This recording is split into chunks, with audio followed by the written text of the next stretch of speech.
tunashukuru kwa kutekeleza kazi ya angalau kwa wakati.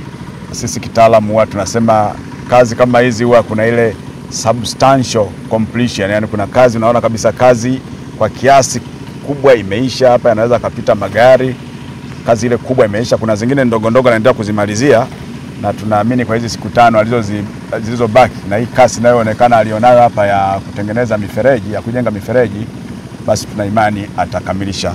Na kazi ukiangalia kwa macho inaridhisha, ni kazi ya bilioni 1.4 kwa kilomita 1.2 ambayo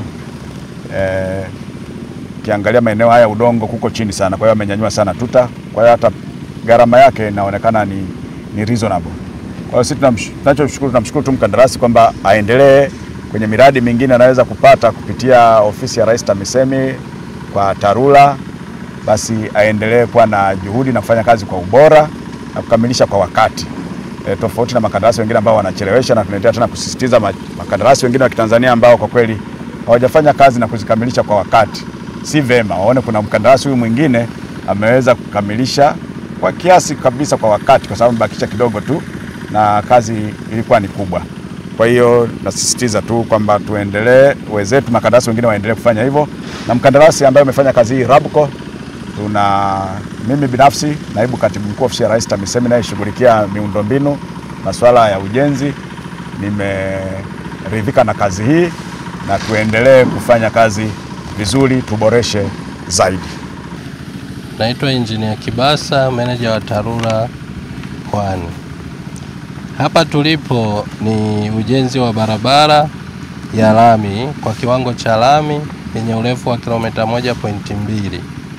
Hili eneo linaitwa ni eneo la Chumbi na mkandarasi anayetekeleza mradi huu ni RABCO Construction kwa gharama ya bilioni 1.499.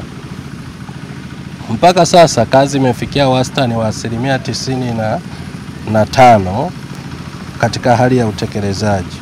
Lakini pia mradi huu ulikuwa unahusisha ujenzi wa mifereji kama ambavyo tunaona mifereji inaendelea, lakini pia ilikuwa inahusisha pia uwekaji wa taa 18 ambazo nazo zimekamilika.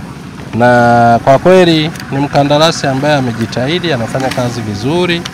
Kwa kweli hata sisi tunaamini kwamba ni Mtanzania mwenzetu ambaye ametuwakilisha vizuri katika kutekeleza mradi huu. Naitwa Mary Mbwana, mkazi wa Chumbi, mzaliwa wa Chumbi, nimesoma Chumbi. Ilikuwa hali mbaya sana. Hapa ng'ombe ilikuwa ndoshwa kule shule kule, kutokana na mazingira mabaya yalikopo hapa. Lakini leo yani mpaka hawa bodaboda wanajidai sasa hivi kutoka kule stendi kuelekea sehemu ya usika biashara. Na hii biashara mnada unatuingizia hela sisi. Wanakuja watu kibiashara, maana biashara panaingia riziki. Maji alikuwa fujo, sio kujaa, maji fujo hapa. Uvuke hapa, mwezi wani hapa upite hapa. Na watoto mmepunguzia nafuu kulinda wakati wote, ama sivyo watakufilia mbali. Atakuja kuchezea maji hajakufa bado, na maji yenyewe anavuta kutoka huko. Tunashukuru vizuri sana.